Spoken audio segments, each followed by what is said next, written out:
Agora Deus vai falar com você. Prepare-se agora, Deus tem uma palavra para o seu coração. Eu quero que você, se tiver uma Bíblia próximo, você possa abrir comigo juntamente.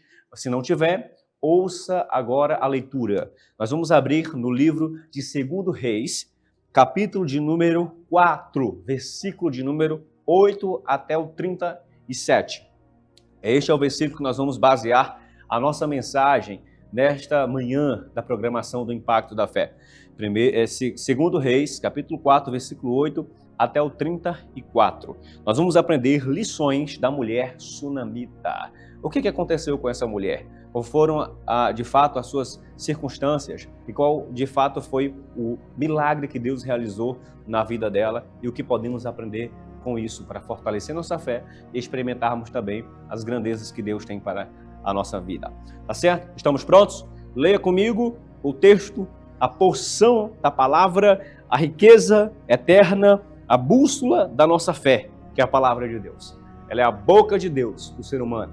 A palavra de Deus, de fato, é a espada de dois gumes, que corta a alma, que penetra o ser, que rasga o coração ao meio, nos rasga de dentro para fora e nos dá, de fato, a verdade que muda a nossa vida. É a palavra de Deus que sustenta o nosso coração. A mesma palavra que sustenta o universo é a palavra que pode sustentar você. Amém? Vamos lá? Diz assim, o texto de 2 Reis 4, 8 em diante. E ocorreu um dia que Eliseu passou até Sunem, onde estava uma mulher influente, e ela o constrangeu a comer pão em sua casa. E assim ele foi, que toda vez que ele por ali passava, ele parara ali, e desviava e entrava na sua casa para comer pão. E ela disse ao seu marido, eis que agora eu percebo que este é um homem santo de Deus, o qual sempre passava por nós.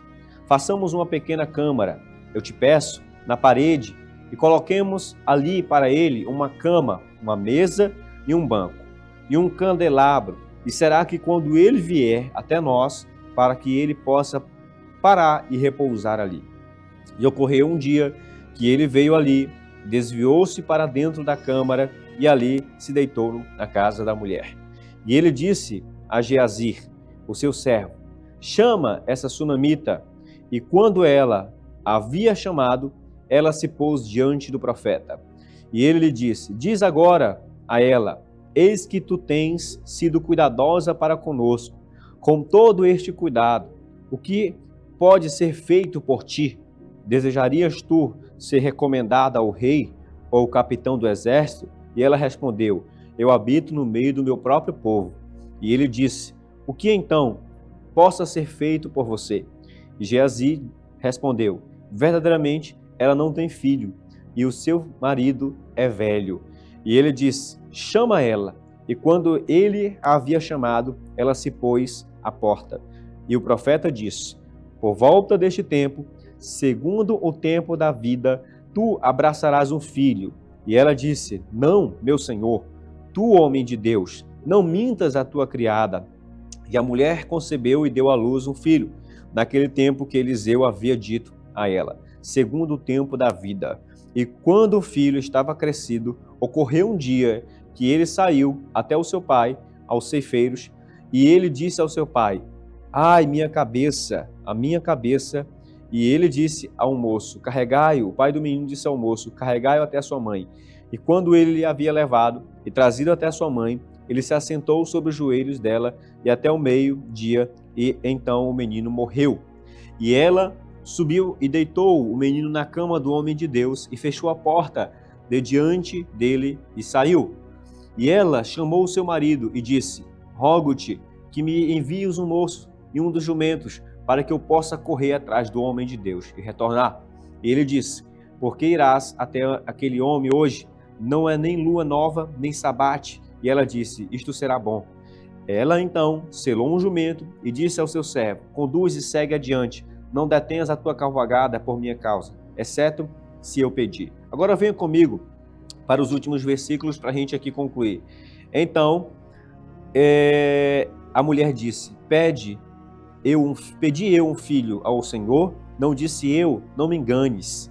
O versículo de número, irmãos, 34 diz assim, o profeta então subiu sobre a criança e pôs a sua boca sobre a sua boca, os seus olhos sobre os seus olhos dele e as suas mãos sobre as suas mãos. Estendeu-se sobre a criança e a carne da criança ficou morna. Depois ele retornou, andou de um lado para o outro, subiu e estendeu e sobre a criança e orou sobre a criança, e a criança acordou e foi ressuscitada e abriu seus olhos. Glória a Deus. Versículo 37. Então ela entrou e caiu aos seus pés e se curvou até o chão e tomou seu filho e saiu. Uau! Eu acabei de ler para você aqui, por mais que foi um momento extenso, mas eu acabei de ler para você uma experiência poderosa em que Deus, através do profeta Eliseu, ressuscita um garoto. E essa experiência, esse milagre, nos traz preciosas lições para a nossa fé. A mãe desse menino ofereceu cuidados especiais ao profeta, que sempre passava em frente à sua casa. E durante um tempo, essa mulher, é claro, não tinha filhos, porque ela era estéril e o seu marido também já estava velho. Mas nós podemos entender logo de imediato que para Deus não há impossíveis. Quanto pior a situação, maior pode ser o milagre de Deus na sua vida. Escute isso. Quanto pior a sua circunstância, maior pode ser o milagre de Deus sobre a sua vida. E muitas vezes Deus pode até mesmo permitir que uma situação piore para depois ele despiorar e depois ele explica por que ele permitiu piorar. Ou seja, tem circunstâncias na vida que Deus permite as coisas se apertarem, se agravarem. Mas não é porque ele vai permitir isso prejudicar e acabar com você, não. É para que o milagre seja maior ainda e o nome dele seja maior glorificado sobre a sua vida. Olha aquele homem que estava doente, perguntaram para Jesus, Senhor, ele está assim por quê? Porque os pais deles pecaram? Aí Jesus disse, não, nem os pais deles pecaram e nem ele. Ele está assim para que a glória de Deus se manifeste sobre ele. Então tem circunstâncias na vida que Deus permite você atravessar, porque no fundo Ele quer fazer um grande milagre sobre a sua vida. Agora preste atenção, um ponto importante a nós observarmos aqui são as lições que podemos aprender com o milagre que essa mulher viveu. Mas antes do milagre dela, ela tem atitudes importantíssimas que foram tomadas e que nós podemos também tomar para vivenciarmos poderosas experiências com Deus. Você quer saber quais foram as atitudes dessa mulher? Me dê de presente a sua atenção agora que eu vou falar para você.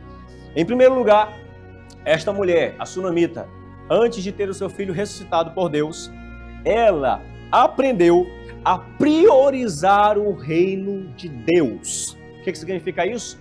Quando eu e você priorizamos o reino de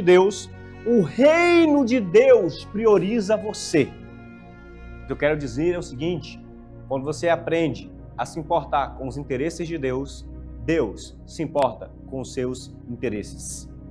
Quando você, de fato, abraça os interesses e os assuntos de Deus, Deus também não deixa de abraçar os seus assuntos. Se você priorizar o reino de Deus irá priorizar você. Como é que eu aprendo isso, Leonilson? É só olhar para a atitude dessa mulher. Veja que esta mulher decidiu cuidar do profeta, ofereceu cuidados ao homem de Deus. Jesus mesmo disse que se você oferecer um copo de água a um dos seus pequeninos, você tem galardão nos céus, você tem recompensa eterna, você tem de fato algo que Deus proporciona para você. Se Deus está querendo dizer que existem recompensas até em coisas pequenas, quanto mais em coisas grandes.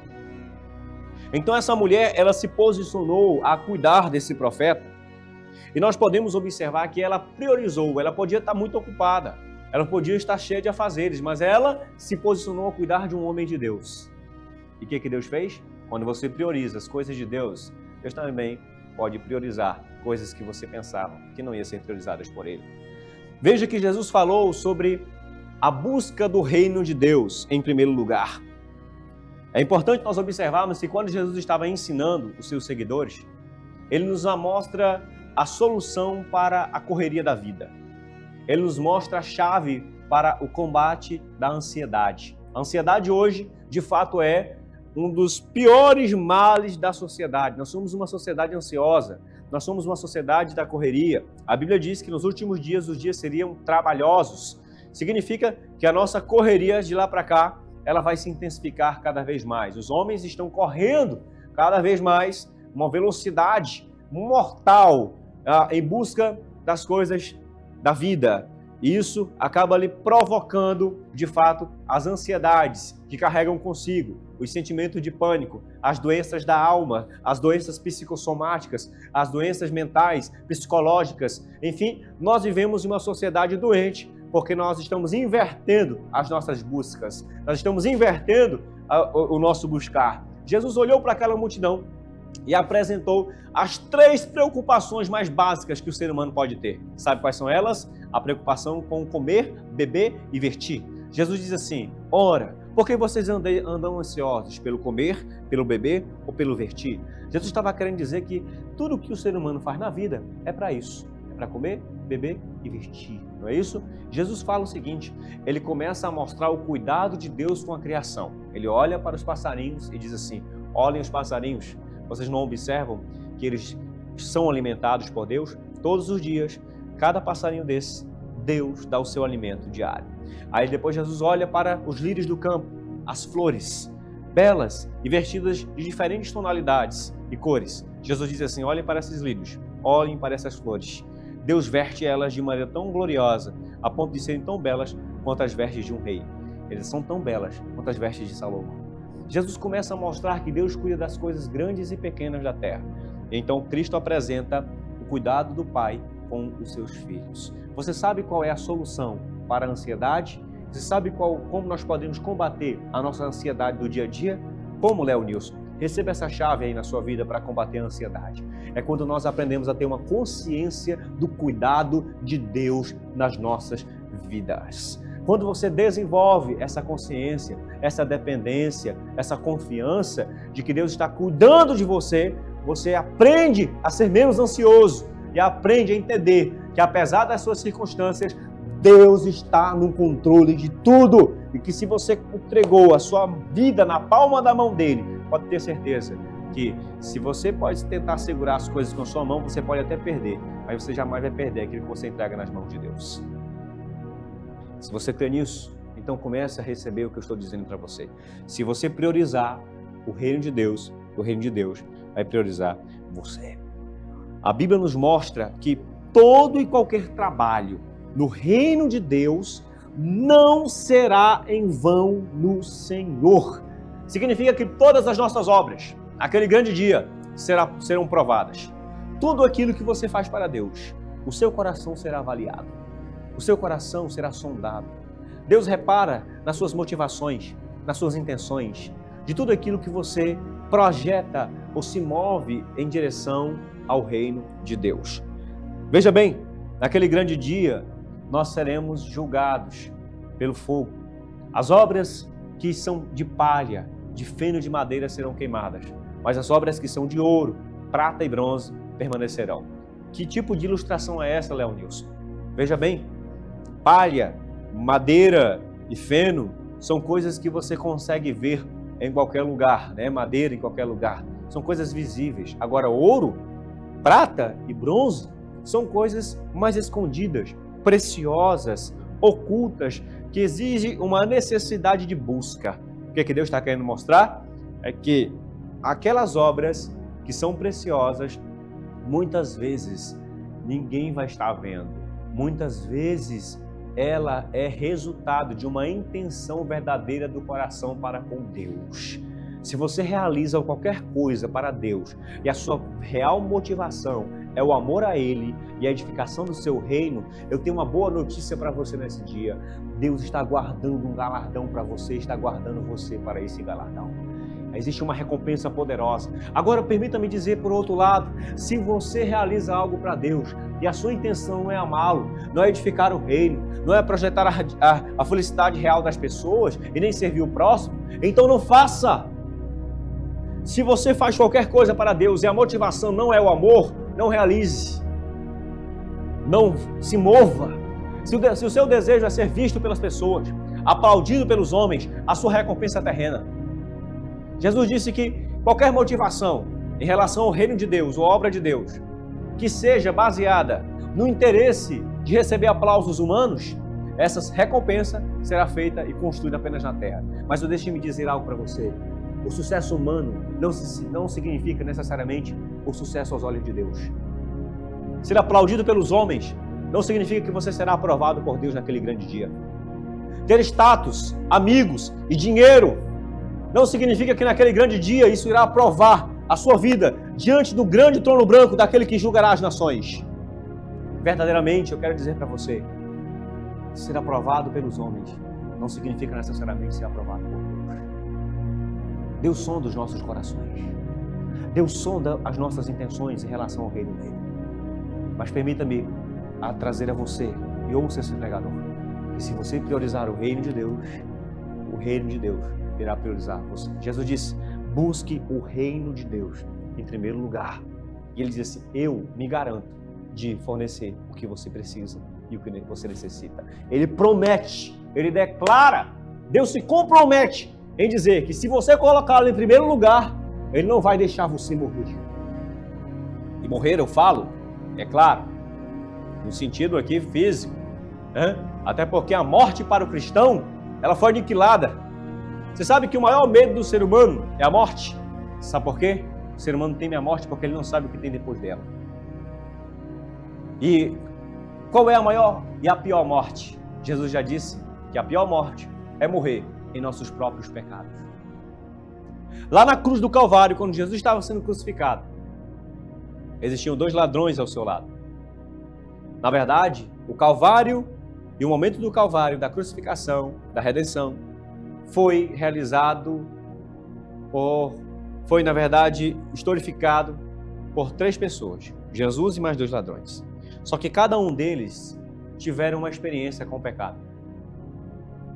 O que é isso, Leandro? Você está falando o quê? Uma heresia? Não. Escute o que eu vou dizer para você. O primeiro ladrão, ele morreu em seus pecados, porque ele não se arrependeu e não, de fato, reconheceu o senhorio de Jesus. O segundo ladrão morreu para o pecado, porque ele se reconheceu que Jesus era rei e disse para ele lembrar dele quando entrasse no paraíso. E Jesus, ele morreu pelos nossos pecados, porque esse se entregou em nosso favor, sendo justo, para que a redenção alcançasse a nossa vida. Você acabou compreendendo aqui? O primeiro ladrão morreu em pecado. O segundo ladrão morreu para o pecado. E o Cristo ressuscitado morreu pelos nossos pecados. A crucificação e a cruz nos coloca diante de 2 decisões. Você pode escolher morrer em seus pecados ou morrer para o pecado. É só você se colocar diante da cruz e diante daquele que pode salvá-lo e perdoar e mudar a sua história. Creia nisso. Quando nós olhamos para a primeira lição, amigos, nós podemos observar que essa mulher aprendeu a priorizar o reino de Deus. E Deus deu para essa mulher, por causa dessa atitude, não apenas aquilo que ela precisava, como também deu a ela o que ela desejava. Olha só que interessante, porque ela priorizou o reino de Deus. Deus deu a essa mulher não apenas aquilo que ela precisava, certo? Como deu a ela também aquilo que ela desejava. O que é isso, Leonício? O apóstolo declara que Deus pode fazer muito mais do que pedimos ou do que imaginamos. O que essa mulher precisava? Ela precisava de provisão de Deus. Mas o que ela desejava? Ela desejava um filho e Deus deu para ela. Deus não nos dá apenas aquilo que precisamos quando a gente prioriza o reino. Ele também dá aquilo que desejamos. Porque o livro de Salmos está escrito que se você se deleitar em Deus, Ele satisfará o desejo do seu coração. Se priorizar o reino de Deus vai priorizar você. Essa mulher pode ser observada em um 4º ponto, pelo fato dela priorizar o reino de Deus. Mas qual? Essa mulher é uma mulher generosa, porque ela ofereceu cuidados ao profeta. Mas ela não tinha filhos. Era uma mulher generosa, mas não tinha filhos. Aqui nós aprendemos uma linha no mundo espiritual. Qual, Leonilson? É que não importa se no reino de Deus você é uma pessoa generosa, faz coisas boas, mas onde estão os seus filhos? Onde está o seu fruto? Você não pode ser infértil no reino de Deus. Jesus disse que a árvore que não dá fruto, essa pode ser cortada e jogada no fogo. Mas a árvore que dá fruto é podada para que produza mais frutos ainda. Então, no reino de Deus, entenda uma coisa: ninguém é infértil. Se você está no reino de Deus, você é chamado a vivenciar, de fato, o fruto do Espírito e a ser uma árvore frondosa, que dê fruto, e esse fruto alcance não apenas a sua vida, mas a vida dos outros. Essa mulher é generosa. Quantos não são apenas praticantes de uma religião, mas são inférteis? São pessoas frequentadoras de igrejas, ou até mesmo frequentadoras de momentos religiosos, mas são inférteis no reino de Deus, porque são apenas frequentadores e não de fato produzem no reino de Deus ou não atendem o chamado que Deus estabeleceu sobre elas. Permita-me dizer uma coisa: esta mulher priorizou o reino de Deus. Ela não tinha um filho, Deus deu para ela. Se você pedir almas, se você pedir pessoas, se você atender o chamado, Deus também vai fazer você uma pessoa fértil no reino de Deus. Mas veja que veja que essa mulher, ela ofereceu cuidados ao profeta. Ela ofereceu cuidados ao profeta. E ela construiu um quarto para que quando o profeta pudesse passar pela casa dela, pudesse visitar ela, tivesse um lugar ali, um cômodo, para que ele pudesse repousar. Dentro daquele cômodo, aquela mulher colocou uma cama, uma mesa, um candelabro para o profeta. Ela ofereceu isso para o profeta. E sabe o que nós podemos aprender aqui? Cama é um lugar de descanso. Mesa é lugar de alimento, de comunhão.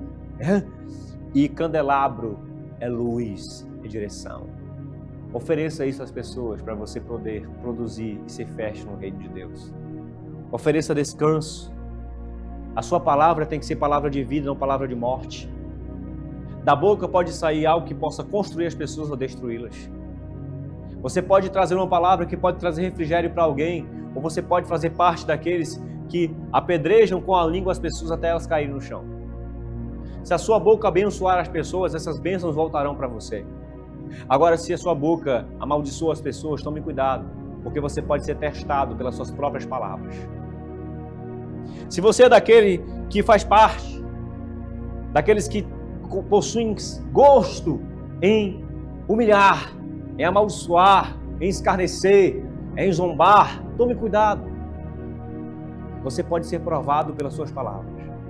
Agora, se você é daquele que gosta de oferecer descanso, refrigério, suporte, vida com suas palavras, se você é daquele que gosta de construir os outros de dentro para fora, com palavras de motivação e de graça, quando você precisar de uma palavra que motive você, não vai te faltar. Deus vai preparar as palavras certas para mudar a sua realidade. Entenda uma coisa, que a mulher ofereceu descanso para o profeta. Não apenas descanso, ela ofereceu comunhão. Mesa, alimento, provisão. E não apenas isso, mas ela ofereceu luz. Ofereça luz aos outros, para quem está em trevas. Se você fizer isso, você está aprendendo a priorizar o reino de Deus. Nós vamos para um bloco comercial, tá bom? E vamos retornar com a segunda lição. A segunda lição que nós podemos aprender é que a crise aconteceu com uma mulher de fé. Ela tinha uma fé, tanto que ela priorizou o reino de Deus. Mas Deus provou ela, porque Deus prova a quem ama. Deixa-me dizer algo para você. Se você é amado por Deus, você será provado por Ele. A Bíblia diz que Deus prova a quem ama e corrige a quem tem por filho. Se a correção de Deus alinhou o seu coração, você deve se alegrar, porque isso é uma evidência de que você pertence a Ele, de que você é filho. O próprio Davi disse que o cajado dele, de Deus, o consolava. Quando nós somos filhos, e nós temos que entender que na Bíblia Sagrada existe uma diferença entre criatura e filho. A grande poesia do mundo é dizer que todos são filhos de Deus, mas não, a Bíblia não ensina isso. A Bíblia declara que você só se torna filho quando você recebe o Filho. Quando você recebe Jesus como Senhor e Salvador da sua vida, e reconhece e assume a sua fé nele como Senhor da sua vida, você recebe o direito de se tornar filho de Deus. É isso que a Bíblia mostra lá no capítulo do livro de João, capítulo 1, se não me falha a memória, não é isso, Diegão? Do livro de João. E é isso. Entenda. A crise aconteceu com esta mulher, o alcançou, mesmo sendo uma mulher de fé. Então nós podemos aprender que acontecimentos e situações, queridos, podem acontecer com pessoas que Jesus ama. Agora, existem acontecimentos e situações na vida que eu e você não podemos controlar.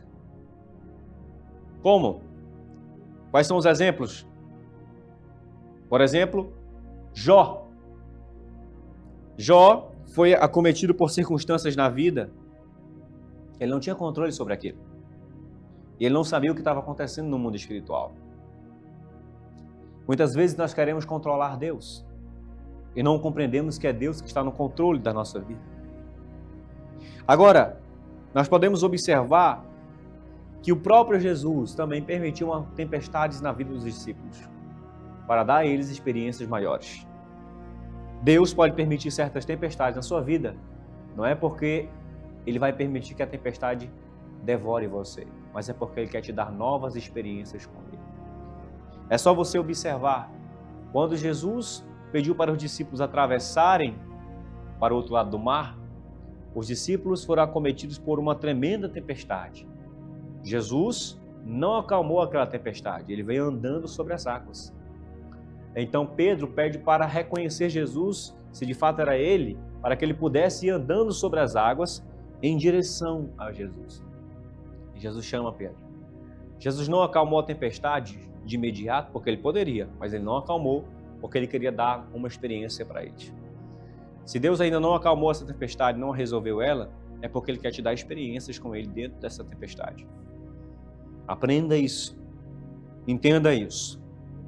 Se Deus permite certas circunstâncias, se Deus interrompe um plano seu, é porque Ele tem outro melhor para você. Ouça isso, você que está me assistindo nesse dia. Deus interrompeu o plano de Moisés no Egito para levantá-lo como libertador no deserto. Deus interrompeu a idolatria de Abraão para levantá-lo como pai de nações. Deus interrompeu Davi nos campos com as ovelhas para levá-lo para um reinado em Israel. Deus interrompeu Paulo na estrada do caminho de Damasco para levantá-lo como um grande apóstolo. Todas as vezes que Deus interrompe um plano seu, é porque Ele tem outro melhor. Então, creia nisso, receba essa palavra e entenda isso no seu coração. Se Deus permitiu algo sair da sua vida, é porque Ele tem algo melhor. Se Deus interrompeu um plano seu, é porque Ele tem algo maior. A Bíblia declara que os caminhos dele são maiores do que os nossos. Que, de fato, os seus pensamentos são muito melhores do que os nossos. Então, nós temos que aprender a sermos inseridos na mente de Deus, nos seus planos, nos seus projetos, nos seus caminhos. E a nos entregarmos completamente a ponto de nos deixarmos sermos levados por Ele, como uma correnteza conduz as águas. É claro, e nos entregarmos a Deus não significa que você vai parar e ficar esperando parado que Deus faça alguma coisa. Não, você vai continuar caminhando, mas confiando e entregando-se completamente a Ele. Esse é o plano. Veja que Deus interrompeu homens para projetar neles o seu destino. E permita-me dizer algo para confortar o seu coração, você que está preocupado com o seu futuro agora. Deus me manda dizer isso para alguém. Deus me manda dizer isso para alguém aqui nessa manhã. Você está preocupado com o seu futuro. Você já teve o coração esmagado por ansiedades por causa disso. O Senhor manda te dizer assim: não se preocupe com o seu futuro, porque eu já estou lá. Não se preocupe com o seu futuro, porque Deus já está lá. Se você se entregou a Ele, nada vai separá-lo do seu amor. E aquele que começou a boa obra é fiel para terminar. É interessante nós observarmos que quando Isaías, o profeta Isaías, viu Deus em sua visão, ele teve uma visão para cima, uma visão para dentro e uma visão para fora. Para cima porque ele viu Deus assentado em um trono, sublime, soberano, sob domínio de todas as coisas. Para dentro porque ele viu suas falhas, suas limitações, suas incapacidades. E para fora porque ele viu a vontade de Deus sendo estabelecida para o alcance das pessoas. Quando você tem uma verdadeira visão de Deus, você pode tê-la em 3 dimensões. Você acaba conhecendo quem é Deus, quem é você e quais os propósitos que Ele tem para a sua vida. Isaías teve esse tipo de visão. Ele viu quem era Deus. Ele entendeu que Deus está sentado em um trono. Ele domina, Ele governa. No ano em que morreu o rei Uzias, ele compreendeu que quem governava não era o rei humano, é o rei divino. Quem governava não é os homens que se assentam em cadeiras posicionais humanas, mas aquele que está sentado no trono e governa as nações e o mundo. Quando o governo humano morre, o de Deus nasce dentro de nós. Quando as nossas vontades morrem, a de Deus pode ser conduzida em nosso ser. Quando nós aprendemos a sepultar as nossas vontades nas vontades de Deus, nós passamos a experimentar o que é bom, perfeito e agradável. É o que diz a palavra, é o que diz a Escritura. Isaías não apenas viu Deus, Isaías também viu Ele mesmo. Ele viu as suas fraquezas, ele viu suas limitações e suas incapacidades. Ele aprendeu a reconhecer que carecia da graça, do perdão, do amor de Deus. Enquanto você não se humilhar diante de Deus, enquanto você não se humilhar diante dele e reconhecer que precisa do perdão dele, que precisa do amor dele, que precisa da graça dele, o poder e o perdão dele não pode alcançá-lo. Um remédio só pode tratar quando alguém reconhece que realmente está doente. Deus só trata e só toca aonde nós reconhecemos. Isso é muito interessante. Entregue isso a Ele. Reconheça a sua vida perante Ele. Nilson, eu não tenho força para vencer isso. Chegou a hora de você entender que quando a força humana chega no seu limite, a de Deus começa. Chegou a hora de você entender que você não vence pela sua força. O próprio profeta Ezequiel declarou que não é por força e nem por violência, é pelo meu Espírito, diz o Senhor. Se Deus está falando através da minha boca nessa manhã, nesse dia, Deus está ouvindo e você está ouvindo Ele, é hora de você abraçar a palavra dEle e permitir com que ela queime nos seus ossos e no seu coração. Com que ela venha arder dentro do seu ser e gerar força divina dentro da sua alma e levantar a sua visão, fazer com que você vivencie um novo tempo. É interessante você observar que o profeta Isaías não apenas viu ele, como ele aprendeu a ver as almas, o propósito de Deus. Todas as vezes que você vê Deus e vê você, você passa a ver o propósito de Deus de maneira correta e adequada. Para as pessoas poderem ver Deus em você, primeiro você vai ter que aprender a ver Deus primeiro. Amém? Para que as pessoas tenham um encontro com Deus através da sua vida, primeiro você vai ter que ter um encontro com Ele. Nós vamos ter que ter um encontro com Ele. Então, essa foi a segunda lição. A crise aconteceu com uma mulher de fé. Problemas podem alcançar as pessoas de fé, mas essas pessoas podem experimentar um Deus que jamais perde o controle daqueles que se rendem a Ele. E eu vou aqui para a terceira lição. Eu acho que no próximo sábado eu vou concluir, Diegão, essa mensagem. Tá? No próximo sábado eu vou concluir. Mas a terceira lição é essa aqui, ó. Esta mulher viu a promessa que ela tinha recebido de Deus aparentemente morrer. Isso mesmo. Ela recebeu um filho que Deus tinha dado para ela. Né? Ela viu algo que Deus tinha dado para ela morrer. Quantos que não me assistem nesse dia também parecem não estar vendo as promessas de Deus morrerem em sua vida?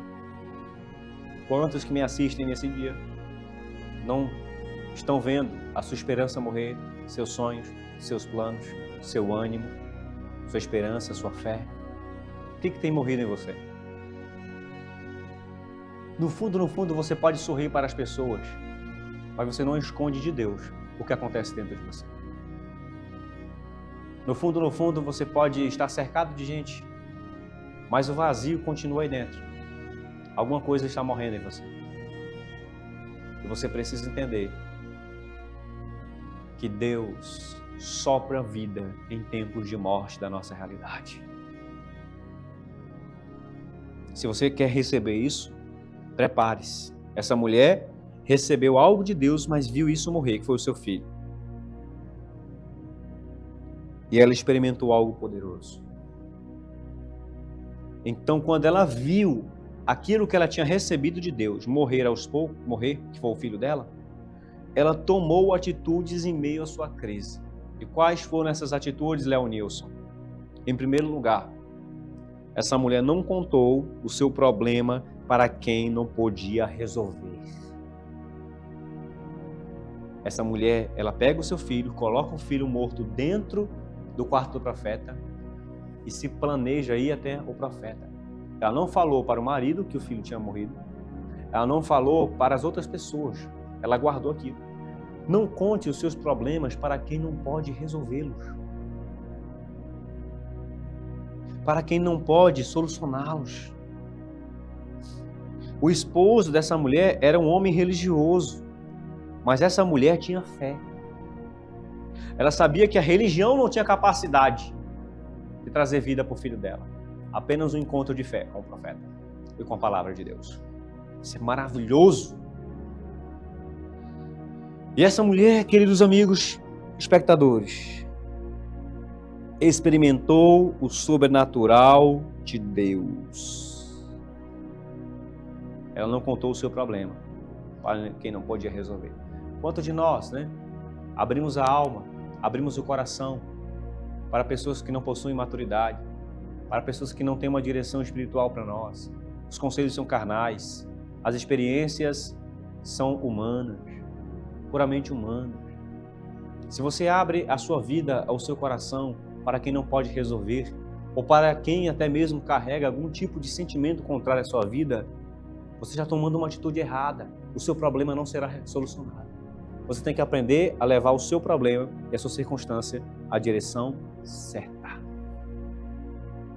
Leonilson, como é que eu faço isso? Bom, eu vou explicar no próximo programa. Tá bom? Eu aguardo você, mas eu espero que até aqui você ouviu Deus, não viu?